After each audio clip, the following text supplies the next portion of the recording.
Oke, selamat datang di channel saya. Kali ini saya juga akan menjelaskan tentang penerapan fungsi nonlinear dalam ekonomi, khususnya di dalam keuntungan, kerugian, dan pulang pokok break even ya, break even point. Oke, nah kalau kita perhatikan di sini kita akan lihat adalah fungsi biaya, grafik fungsi biaya, dan grafik fungsi penerimaan. Seperti yang dijelaskan sebelumnya, grafik fungsi penerimaan itulah terbuka ke bawah dan grafik fungsi biaya bentuk yang biru ini yang kalau digambarkan di sini. Oke, nah break even point itu berarti adalah perpotongan antara fungsi penerimaan dan fungsi biaya. Oke, nah dari sini kelihatan bahwa di sinilah break even point ya, atau TPP, titik pulang pokok. Ada dua ya, pada saat Q1 dan di Q4 di sini. Nah, ada beberapa penjelasan keterangan grafik. Nah, tingkat produksi Q1 dan Q4 mencerminkan keadaan break even point ya, sebab penerimaan total sama dengan pengeluaran total ya. Kemudian area di sebelah kiri dan sebelah kanan Q4 mencerminkan keadaan rugi sebab penerimaan total lebih kecil dari pengeluaran total. Nah, kalau kita lihat di sini, bagian kiri ini kan break even point, artinya kan sama biaya keluar dengan biaya masuk. Nah, pada saat di sini biaya, kalau kita lihat di sini sebelah kiri ini biaya lebih besar dari fungsi penerimaannya, dari yang penerimaan. Maka boleh kita buatkan inilah rugi. Nah, kalau di sebelah kanan, sebelah Q4 ini ke kanan, berarti di sini biaya lebih besar dari penerimaannya. Maka boleh kita buatkan inilah kondisi rugi ya. Di Q1, 0 sampai Q1 ini produksi sampai sini, dia jual sampai segini, berarti rugi.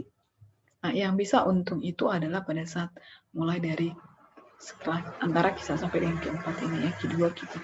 Nah, disinilah dia bisa untung karena besarnya penerimaan lebih besar dari cost, dari biayanya. Oke, tadi area di antara Q1 dan Q4 mencerminkan keadaan untung ya, sebab penerimaan total lebih besar dari pengeluaran total. Oke, kalau kita lihat di grafik ini kita udah gambarin ya, berarti yang di kuning ini adalah kondisi di mana akan mengalami rugi, sedangkan yang inilah akan mengalami untung. Tapi coba perhatikan, kalau untung itu kan penerimaan dikurang biaya ya. Artinya tidak selamanya kalau kita lihat di sini puncaknya kan ada pada saat di Q3 ya. Tapi kalau kita buatkan apa pada saat di Q3 ini selisihnya mana yang kan lebih besar? Ya, karena untung itu kan ya seperti yang dijelaskan tadi ya, itu adalah penerimaan dikurang dengan biaya. Oke. Nah, kita lihat dulu keterangannya. Tingkat produksi Q3 mencerminkan tingkat produksi yang memberikan penerimaan total maksimum. Besar kecilnya keuntungan dicerminkan oleh besarnya kecilnya selisih positif antara R dan C ya. Keuntungan maksimum tidak selalu terjadi pada saat R maksimum atau C minimum. Keuntungan maksimum terjadi pada saat posisi kemiringan atau slope dari kedua kurva itu sama besar. Ya. Pada saat kemiringannya sama besar, disitulah terjadi keuntungan maksimum. Jadi tidak selamanya ada di sini. Di penerimaan maksimum atau biaya minimum. Kalau di sini tadi biaya minimum makin ke sini malah rugi ya. Nah, jadi pada saat kemiringannya sama ya, karena bicara untung itu berarti bicara selisih antara penerimaan dan biaya. Oke. Nah, di Q3 ini penerimaan maksimum inilah break even point-nya ya. Inilah biaya minimum.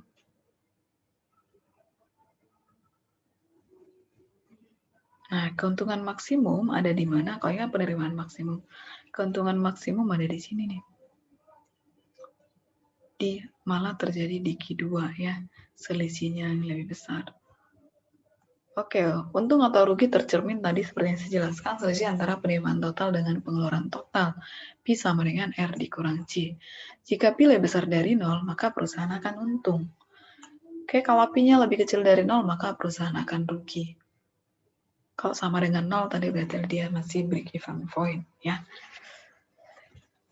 Oke, kita akan buat contoh soal. Penerimaan total yang diperoleh PT Kasih saat terjadi kenaikan harga BBM ditunjukkan oleh persamaan R sama dengan minus 0,2 Ki kuadrat ditambah dengan 150 Ki. Sedangkan biaya total yang dikeluarkan adalah 0,2 Ki pangkat 3 dikurang dengan 10 Ki kuadrat ditambah 10 Ki ditambah dengan 1.500. Hitunglah keuntungan atau kerugian PT Kasih jika jumlah barang yang dihasilkan itu adalah 70, tapi yang terjual adalah 60. Oke, kita akan hitung dari sini fungsi revenue-nya ya. Kalau kita buatkan di sini, revenue-nya berarti kalau tadi yang yang dijual dong itu hanya 60. Berarti fungsi penerimaan hanya bisa kita buatkan pada saat unit terjual 60. Berarti R kita hanya bisa tentukan adalah pada saat R60 ya. Oke, R60 berarti sama dengan fungsi penerimaan di sini ya. Minus 0,2 dikali dengan 60 kuadrat ditambah dengan 150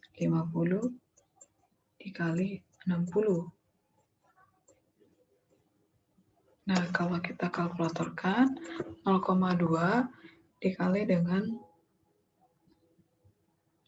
3.600 ya, 60 kali 60, 3.600 dikali dengan 0,2. Itu sama ya, minus 720 ya. Ditambah dengan 150 kali 60, itu sama dengan 9.000. Nah, kurangin aja langsung 9.000 dikurang dengan 720, berarti sama dengan 8.280. 8.280. Nah, berapa fungsi biayanya dong berarti sekarang ya? Biaya yang dikeluarkan untuk memproduksi berarti sama dengan produksi 70. Kita gunakanlah fungsi biaya ya. Berarti 0,2 dikali dengan, karena yang dihasilkan 70 ya, 0,2 dikali 70 kuadrat, 70 pangkat 3, dikurang dengan 10 kali dengan 70 kuadrat. Kemudian ditambah dengan 10 dikali dengan 70, ditambah dengan 1.500. Oke, dapatlah hasilnya 70 pangkat 3 itu adalah dikali dengan minus 0,2, dikali dengan 0,2 berarti adalah 68.600. Kemudian dikurang dengan 49.000 ya. 70 kuadrat dikali 10, 49.000 ditambah dengan 700 ditambah dengan 1.500. Nah, kalau kita kurangkan itu hasilnya adalah 28.000.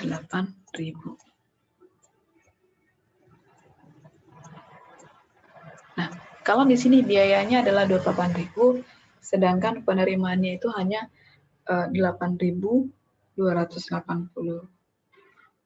Boleh kita buatkan, berarti ini kondisinya adalah biaya lebih besar dari penerimaan. Maka ini kondisinya PT Kasih ini mengalami kerugian. Kerugiannya berapa? Berarti selisih dari P-nya di sini ya. P-nya berarti sama dengan kos penerimaan dikurang dengan biaya ya. Berarti sama dengan 8.280 dikurang dengan 28.000. Hasilnya sama dengan minus ya. Minus 19.720. Nah, pada saat P-nya lebih kecil dari 0, maka perusahaan mengalami rugi. Oke, demikian penjelasan saya. Terima kasih sudah menonton video saya dan jangan lupa di like dan subscribe ya.